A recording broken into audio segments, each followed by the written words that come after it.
clean it. Cleaning. That he had some kind of mission, because Kind of a mission, almost storing a treasure, yeah, somehow building up a treasure. that kind of that's probably part of the answer. Building Maybe. up a treasure. Yeah. A treasure. Now, any other photographer, I would think, would be with a different kind of agenda. Would be more selective, would be Yeah. choosing just the right angles, the right thing, and shoot. So the quantity would be lesser. There wouldn't be so many. Yeah.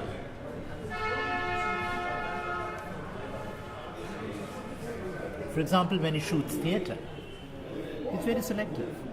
At the end of a 2-hour performance, maybe you would have about 20, 30 at the most. Not with Ray. Not with Ray. Don't shoot him like mine. And try to keep invisible all the time.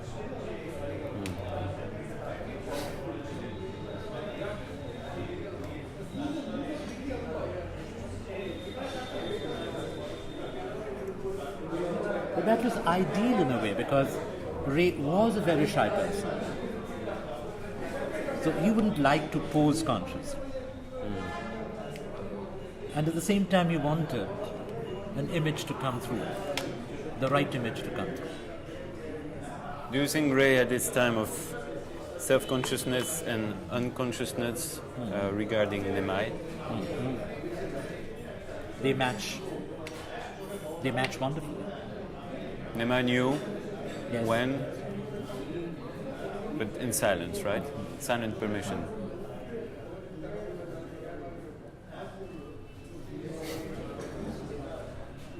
And can you? For example, there are people, for example, say somebody like Mrinal Sen.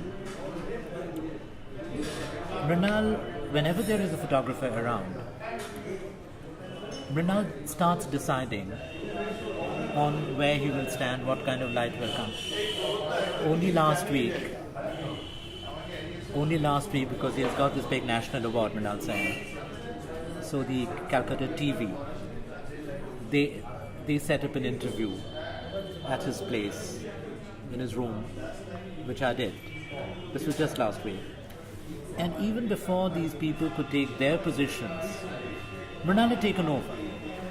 He decided, he started giving me instructions where I should sit and what should be on the wall and where he should sit and where the light would come. He starts deciding everything himself. Takes over immediately.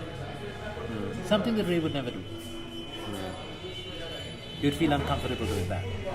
Placing himself there. But if somebody else was taking care of that, giving him the image, which he doesn't have to design or devise, he feels relaxed and comfortable. He knows that he won't be betrayed and the right image will come through. Can we go back to that subject we were talking about, like quality, quantity? Because I think that's very interesting. Now, Ray was such a private person, and Ray was becoming a larger-than-life image, virtually a kind of an institution, when Nemai appeared on the scene. And with this privilege, with this exclusivity that Nemai had of moving around his home, moving around the shooting space, anywhere, he wanted to take advantage of that, so it was more grabbing as many images as he could get and storing it, creating a treasure trove.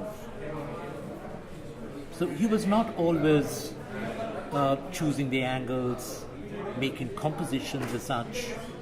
So many of the photographs, which are not composed in any sense, in any conscious sense, which he wouldn't do when he was shooting theatre or even shooting these tribals in Madhya Pradesh, Chhattisgarh. I've gone through the entire set and it's very, very selective. There are not too many wide shots. But with Ray there are so many wide shots. So many of them.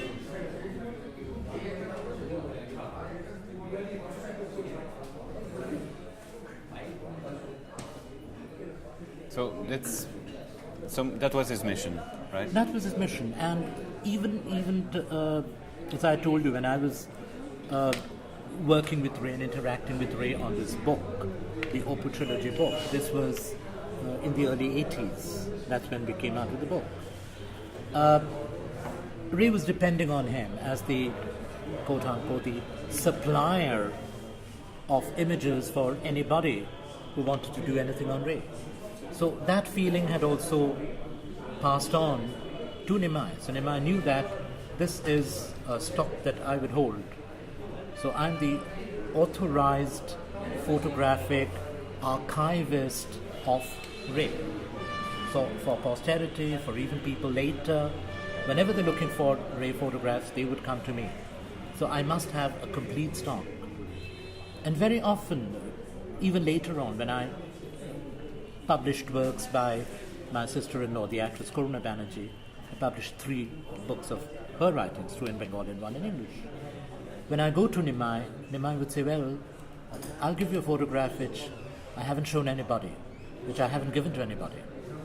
So he still goes on holding on to these things, very special treasures. So on a very special occasion, he's going to reveal one of these. and so he has more up his sleeve, which he's keeping, treasuring, for some special exhibition, for some special book, because he has a large enough stock, which if he had been selective, he wouldn't have that big a stock. And could you talk a little bit about his bitterness? Because he has a huge collection, and it seems that nobody comes forward to give a place to that huge heritage.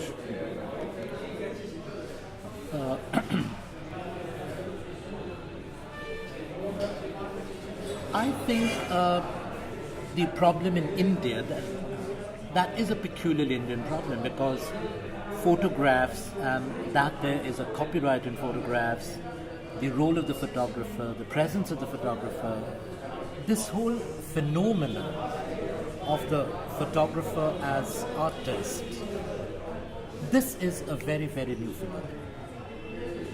Photographs have been taken for granted, and they can be reproduced so easily once it has been printed somewhere. That has remained a part of culture. So it will take time for a certain society, for a certain place to recognize this. India hasn't had photographers like Cartier-Bresson or Brassai and the others. It's a whole new thing coming up. And Nemai doesn't see that at one level. The bitterness comes from there. The other thing that happens, because the rates, the prices for photographic reproduction, for copyright material, have not been clearly defined in this country. They are just shaping or forming. And if there are other photographers who would get into the game and are prepared to sell at a cheaper price, they become rivals immediately. And the general press, people who are doing books, people who are publishing stuff on Ray in newspapers or magazines, they would like to get it cheap, and they would go to the other photographers. So a rivalry, a tension starts growing between him and the other photographers. And there are at least 2 photographers, Taraputra Banerjee and Hirak, who have also stocks. Not as many as he has, not as many of film stills, shooting stills as he has, not as many as these private shots in his own private space. So there is a whole exclusive part of Nemai's collection. So he would like to hold on to that and be very wary of the use of that part of his treasury. Because his idea, his basic orientation, as I tell you, is to keep on to this archive, this invaluable treasure. So that creates a lot of the bitterness. And the fact that somehow the other thing that happens, even with Ray's son Shondip and Nemai, the distance or some sort of attention that has been there over the last 10 odd years, is that Ray's family would like to treat Ray as their property. And if there is an archive, it's their archive. And they have an archive of a lot of his personal writings, his documents, his manuscripts. Of course, they have all that. So it's their archive against Nemai's photographic archive. They have a much richer documentary archive in terms of print material, handwritten material, manuscript material, etc. But Nemai has a much better photographic archive. So there is a kind of a rivalry. It's kind of two industries, two archival industries, one against the other. It has come to that point. And there are players in the field. Some would cling on to Nemai, and some would cling on to the family. It's really too bad because they don't should be opposed to each other, definitely. So, as you must have noticed that Shondip is planning more and more exhibitions, not of photographs, but of the posters, manuscripts, other kinds of materials, a lot of that. So he is going also into the exhibition scenario with those exhibitions as opposed to Nemai's exhibitions. And Nemai gets more desperate to have more specific exhibitions on Ray from his collection. So this rivalry, this competition erupts. But that wasn't there when Ray was still alive. No. And maybe not for the 10 years, say for the first 5 or 6 years even after his death. But this has started growing in the last 7, 8 years. I would say post 96, 97 it has started growing. And now grown quite enormous.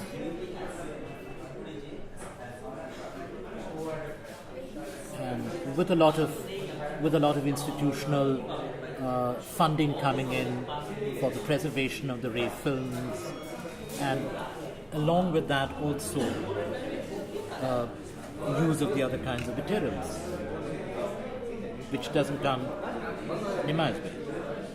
There's been no big enough sponsor to support that part of the archive. But at the same time, I think Nemai wouldn't accept any deal. So he's also very protective. Yes. He wants to make sure that it's in the right hands. Yes.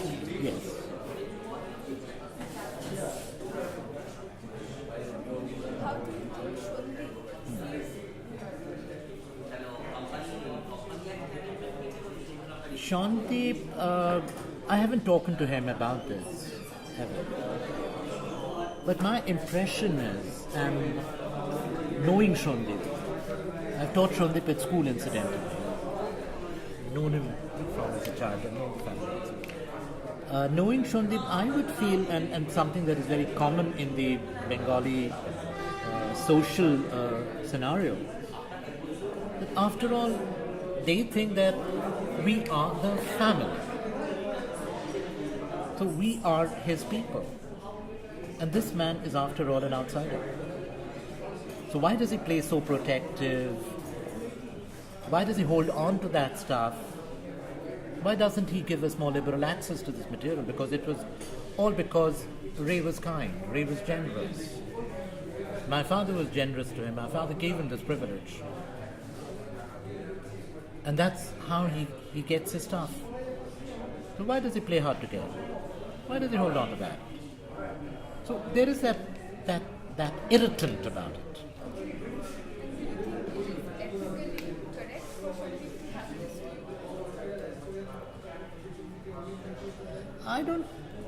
This is normal, this is human. I wouldn't bring ethics into that. If I'd been in the same situation, I would have done the same thing maybe. I would like to have everything that my parents, my father, or if I had a celebrity father, I'd like to have easy access, free access, and I decide how that is going to be used or who uses that and how he uses that. I would like to have the final say. What photographer has the right to do that? And somehow, the point that I'm harping on is that the image, the standing, the authority of the photographer as an artist, even as a documentarist, that standing, that recognition, that's not part of the social view. That's history. You can't wish it away. A photographer is treated as a secondary creature. He can copy, he can record. He's not an artist in his own right. That's a general impression.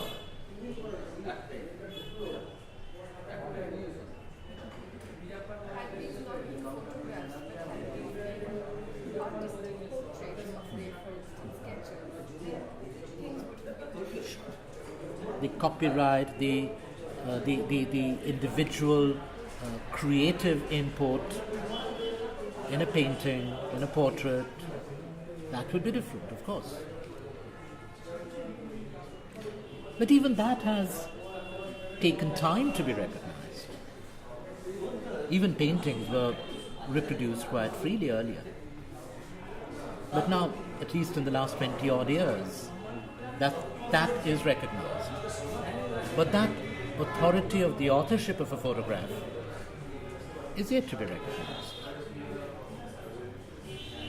So I can't blame Shandip really. It would have been wonderful if there had been people in between who could work out some kind of a dialogue, or the state had come in that we want to preserve a really good Satyajit Ray archives and putting all the stuff together. That kind of vision is lacking in the state, in the people who are handling it at that level.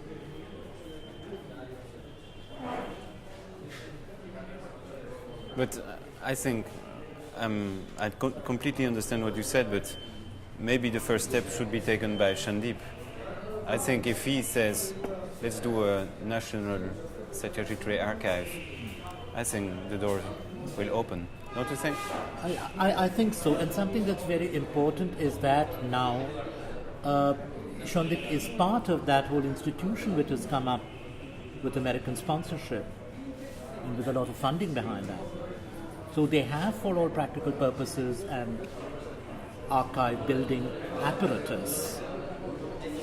Once they start having fresh prints of the films, they should also have a complete record of photographic documentation of how the films were made, the entire making of the film, along with the manuscripts. But that kind of vision is lacking. The importance of this photographic material, the documentation of the making, the manner of the making, which is so vital, critically vital. I don't think that Shandip or Shandip's peers on that body are aware of that. There are a lot of blinkers. For example, Subrata Mitra, the cinematographer, was extremely bitter about the project of the new printing of the films, because he made this very interesting point. I'm not a cinematographer, I wouldn't understand, but I could see the common sense part of it. When he was very bitter when these new prints were being made, when he said that, well, it was only Ray and me who knew what the proportion of lighting we desired. He and I together, we worked on that. There's nobody alive who knows exactly what we wanted. So now you create a fresh print, you brighten it up, you can play about with it because you have the technology. But was that the film that Ray conceived? Mm-hmm. Why wasn't I ever asked to sit on this process when the films were being printed?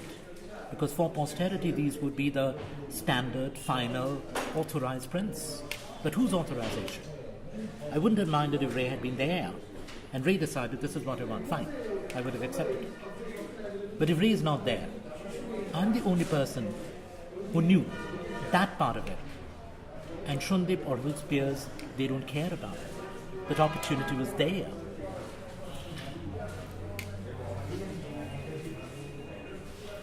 It's a shame. Because that opportunity was not taken. Definitely. And when a retrospective was organized to pay tribute to Subrata Mitra, just a few years before he died, and some of these films were being brought down, he said, I won't allow these films to be screened. And he said, if you screen those films, then I'm going to sit in protest and stop people from entering the hall. And then the festival authorities backed out and said, okay, you make the selection of the films that you would like to be screened. And then no Ray films were screened. It was only the Ivory Merchant films and the other films, because he was happy with them. And he gave an extremely moving opening speech of the retrospective when he told the audience, I can feel how bad you feel, how sad you feel, that you can't see Oppu and Durga, the little boy and the little girl dancing along the screen. I can feel, I can share your pain, but think of me. It hurts me even more.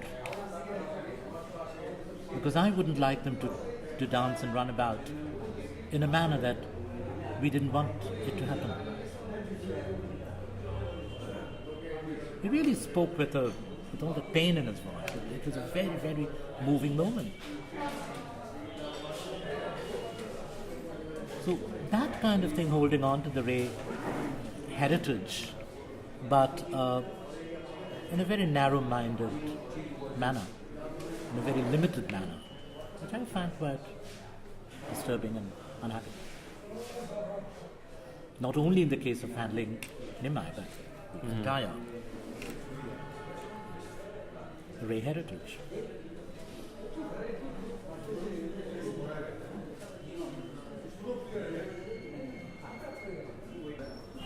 Personally, when it comes to my relationship with Ray, I didn't like that larger-than-life presence. So I don't like adoring, revering individuals. So I maintain my critical distance. I've interviewed him about, I think about 6 times on the TV and about 4 or 5 times on audio.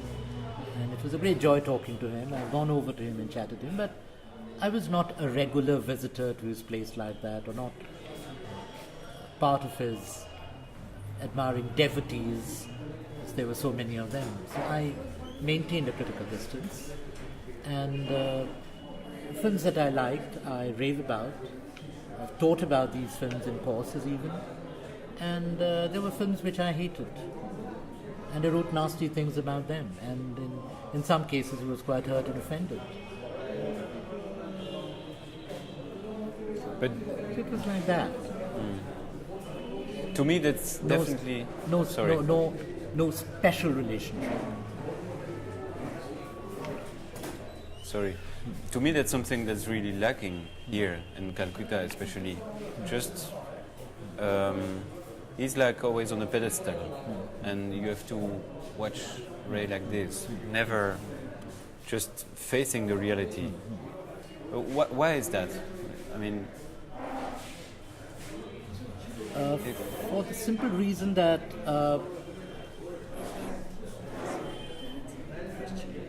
okay, sure, thank you. Now what has happened with Ray is that when Ray appeared on the scene, his films were so different from the run of the Bengali films.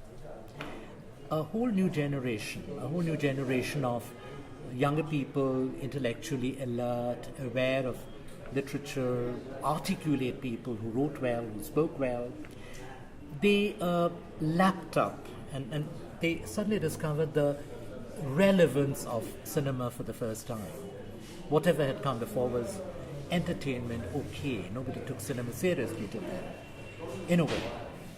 So there was such a lot of articulation, such a lot of writing about cinema that was sparked off by the first crop of Ray's films, that somehow Ray was part of an emerging cinema culture in Bengal. So he became identified with cinema Ray cinema. And it has taken us years, frankly, to even go back to the other films that were being made at that time by other directors. And we have now started discovering, 10 years, 15 years after Ray's death, that there were trends which were looking towards what Ray was doing. Ray was not an exception. Ray was not doing something out of a void. But we hadn't noticed that, because before that we had seen films which didn't matter, films which didn't look like films, so we rejected the cinema of that period. It's only now that we're taking a more historical look, and it's a shame a lot of those films have just disappeared, disintegrated. So people who are now writing about Ray, who had started writing about Ray now, who didn't grow up with Ray or didn't grow up with Ray's films as such, they are taking a more critical attitude. There are people who would now say that a very important Ray film, he sees it afresh and says, well, I don't know why I liked it. But that's something that people wouldn't say 15 years ago. So that surfaces. That distance is growing. And the distance is building up a criticality.